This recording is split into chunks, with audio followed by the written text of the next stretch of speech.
नमस्कार। ज्योतिषपीडिया के इस संस्करण में आपका स्वागत है।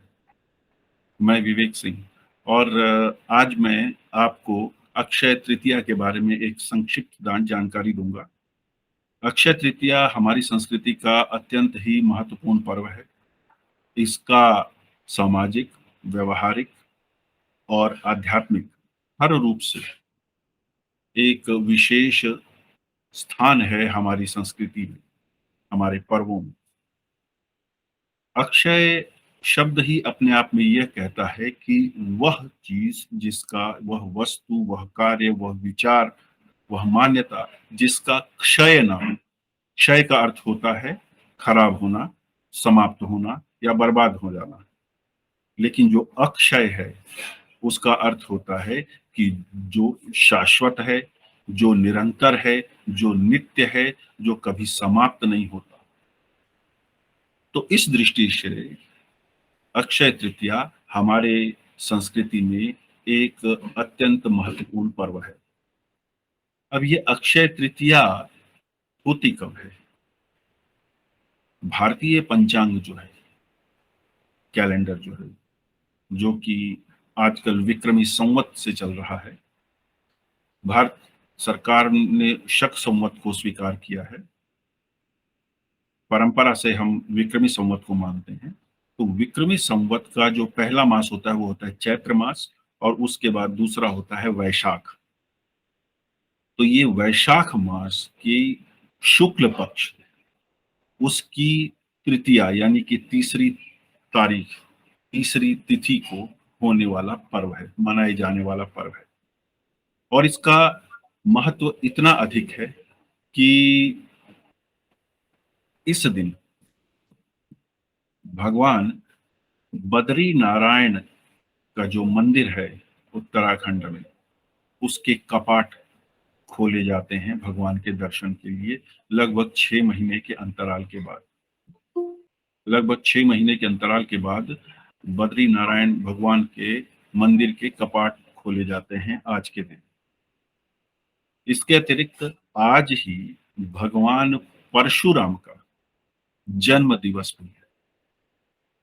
भगवान परशुराम जो कि 21 बार भूमि को क्षत्रिय विहीन करने के लिए जाने जाते हैं। वो एक अलग कहानी है कि क्षत्रिय विहीन उन्होंने क्यों किया, पर आज हमारा जो विषय है वो है अक्षय तृतीया। तो जैसा कि मैंने पहले बताया, एक महत्व यह है कि भगवान बद्रीनारायण मंदिर के कपाट खुलते हैं। दूसरा, भगवान परशुराम का जन्म दिवस है। तीसरा, नर नारायण अवतरण। और एक भगवान हयग्रीव हुए हैं। हयग्रीव, हय मतलब अश्व और या घोड़ा, ग्रीव मतलब गर्दन। वह जिसकी गर्दन अश्व के समान है, वह भी एक अवतार है भगवान का, अंशावतार हयग्रीव। उनका अवतरण दिवस भी माना जाता है। इसके अतिरिक्त वृंदावन में बांके बिहारी जी के चरण दर्शन आज के दिन कराए जाते हैं, वर्ष में एक दिन, और वह दिन है अक्षय तृतीया का।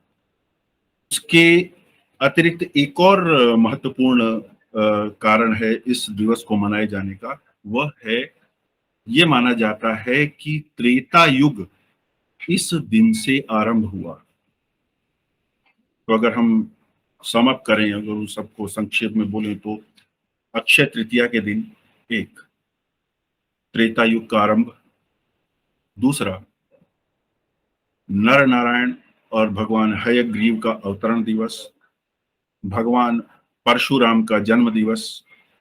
भगवान बद्री नारायण के कपाट खुलने का दिवस। और वृंदावन में बांके बिहारी जी के चरण दर्शन का दिवस है।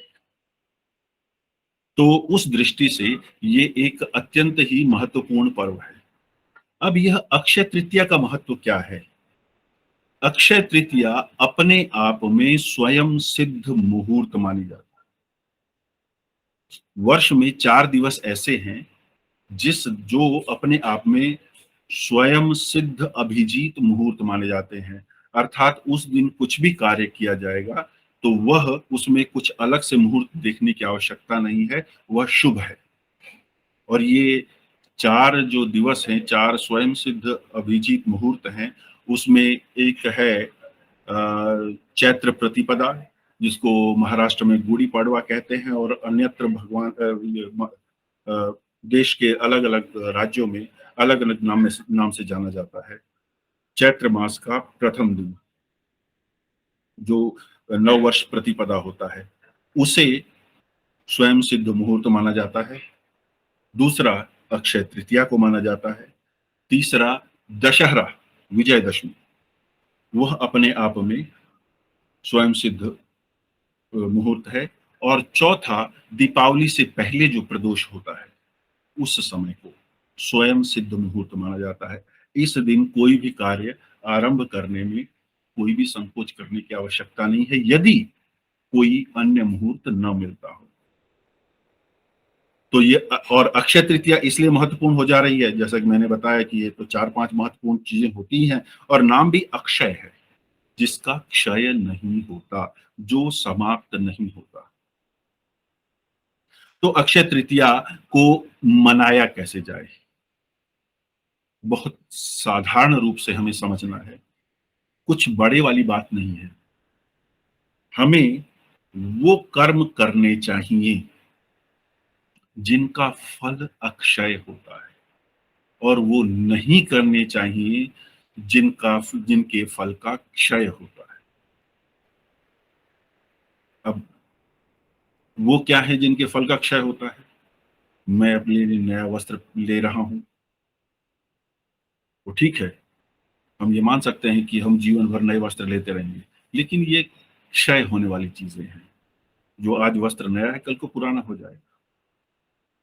मैं अपने सौंदर्य के लिए, अपने सुख के लिए, अपने भौतिक कामनाओं, अपनी भौतिक इच्छा पूर्ति के लिए कुछ भी आज ले पाऊंगा, वो क्षयवान है। इसलिए हमें यह समझना चाहिए कि इस दिन क्षयवान चीजों का परहेज करें, और अक्षयवान चीजें, अक्षयवान कार्य, अक्षयवान विचारों को धारण करने का संकल्प करें।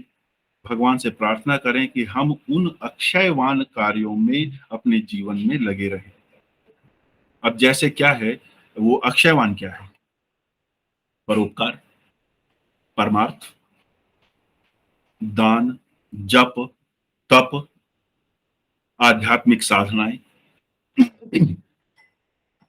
ये सब कुछ क्षय नहीं होती। आप किसी का भी कल्याण करेंगे, वो चाहे व्यक्त रूप से आपको धन्यवाद करे या ना करे, किंतु उसका अंतर्मन आपका धन्यवाद जरूर करेगा और उसका परिणाम मिलेगा। आप तप करते हैं, आप कोई आध्यात्मिक साधना करते हैं, आध्यात्मिक साधना का लाभ क्या है? आध्यात्मिक साधना करने से हमें ईश्वर का सानिध्य प्राप्त होता है, उनसे हम एकाकार हो पाते हैं, और ईश्वर अक्षय है। यह शरीर नश्वर है, इसके अंदर जो आत्मा है वह नश्वर नहीं है, वह अक्षय है, लेकिन वह उसका अंश है परमात्मा का, जो अलग है, जो इस शरीर से जुड़ा हुआ है। हमारा जीवन में हमारे कार्य ऐसे होने चाहिए कि वो जो हमारा आत्म तत्व है, जो कि इस शरीर से जुड़ा हुआ है, वह भगवान से जुड़ सके। तो इसलिए अक्षय कार्य करना हितकर होगा अक्षय तृतीया के दिन। इसके अतिरिक्त एक विचार आता है अक्षय के लिए, क्या है? हम पढ़ते हैं, असतो माम सद्गमय, तमसो माम ज्योतिर्गमय, मृत्योर्माम अमृतम गमय। असतो माम सद्गमय, असतो माम सद्गमय का अर्थ क्या है? मैं असत्य से सत्य की ओर जाऊं। क्यों? जो असत्य है वो नष्ट होगा, लेकिन जो सत्य है वो वो नश्वर नहीं है, वो अनश्वर है, वह अनादि है, वह अनंत है, अर्थात वह अक्षय है।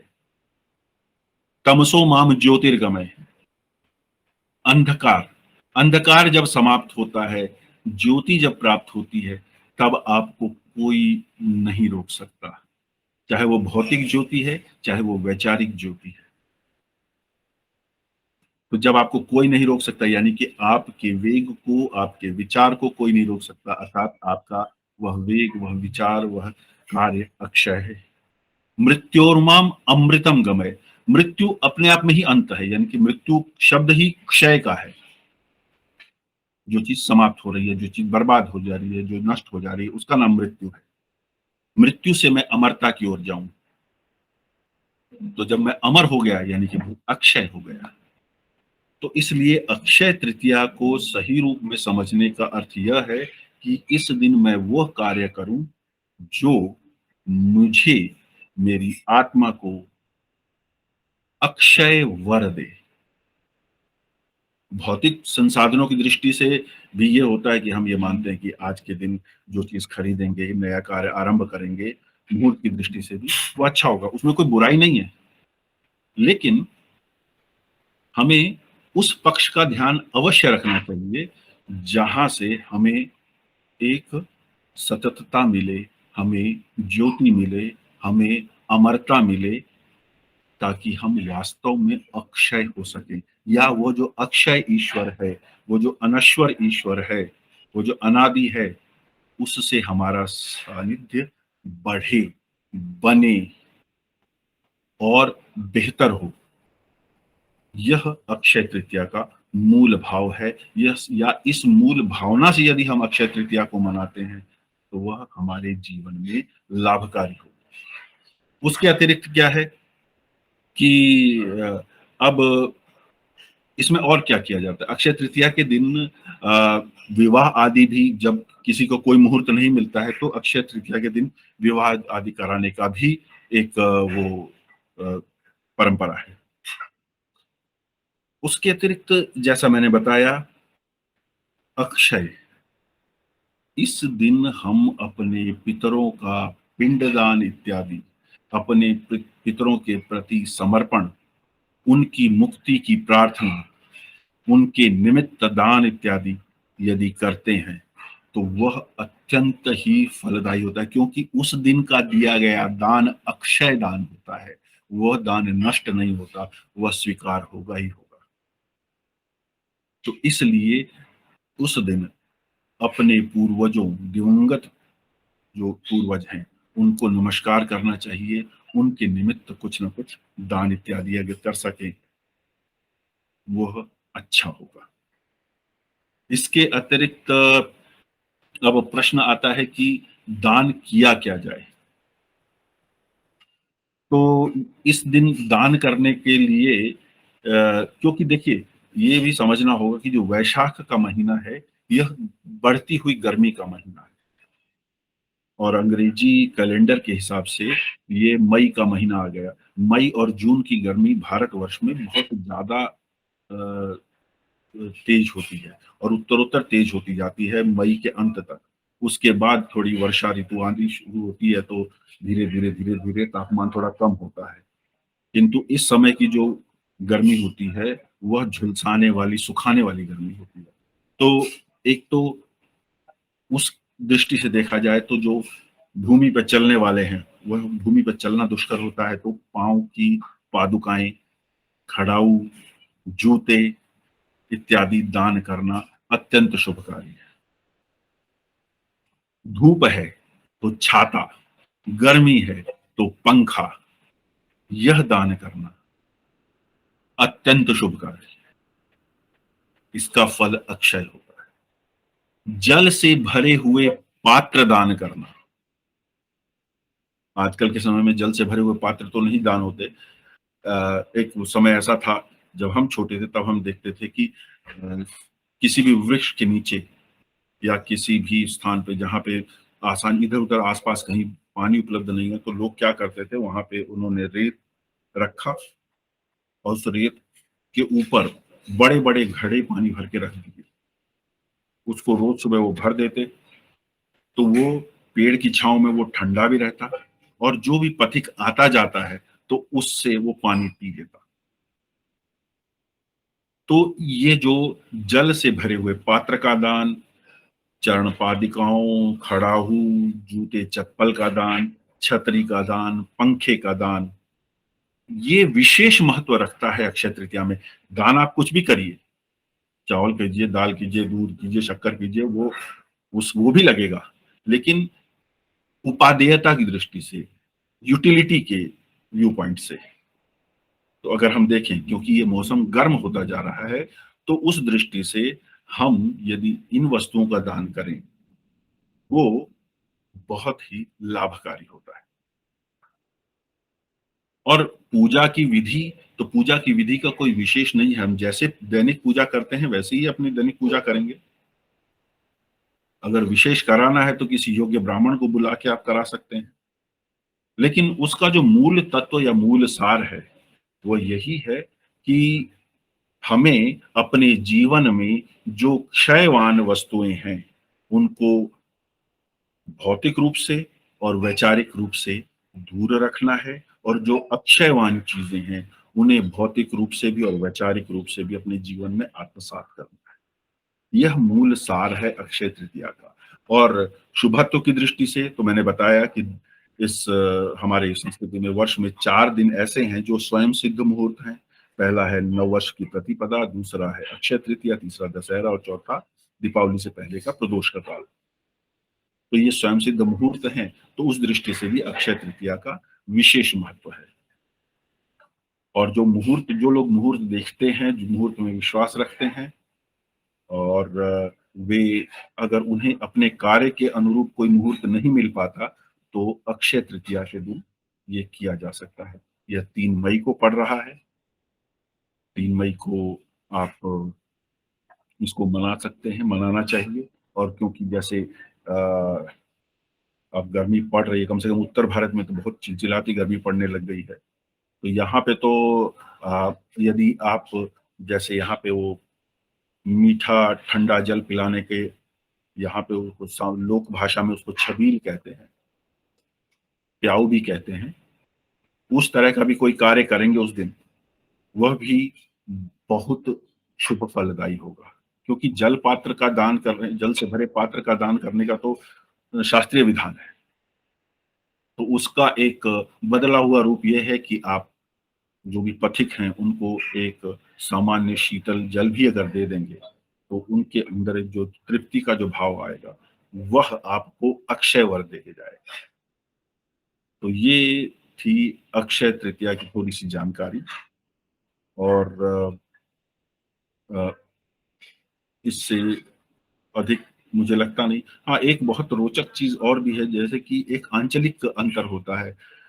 बुंदेलखंड में अक्षय तृतीया का पर्व बहुत लंबा चलता है। मतलब कि ये तृतीया से आरंभ होकर और पूर्णिमा तक, वैशाख पूर्णिमा तक, वैशाख शुक्ल पक्ष तृतीया शुरू होकर वैशाख पूर्णिमा तक चलता है। राजस्थान में इन दिनों कन्याओं पर, खासकर जो विवाहित स्त्रियां हैं, उनका अपने पीहर आने का एक की परंपरा है, या पीहर आने के विचार के निमित्त कुछ कार्य करने की परंपरा है, गीत इत्यादि गाने की परंपरा है। तो वो चीजें भी हैं। मतलब आंचलिक रूप से लोग कैसे कैसे मनाते हैं वो अलग है। तो अक्षय तृतीया एक अत्यंत ही शुभ, अत्यंत ही फलदायी, अत्यंत ही महत्वपूर्ण पर्व है। इसे अवश्य मनाएं। और इसके लिए बहुत विशेष प्रयास नहीं करना है, मात्र इतना ध्यान रखना है, जैसे यथा नाम तथा गुण। अक्षय नाम है, तो हमें अक्षय वस्तुओं, अक्षय विचारों का अनुसरण करने का संकल्प लेना है अक्षय तृतीया के दिन।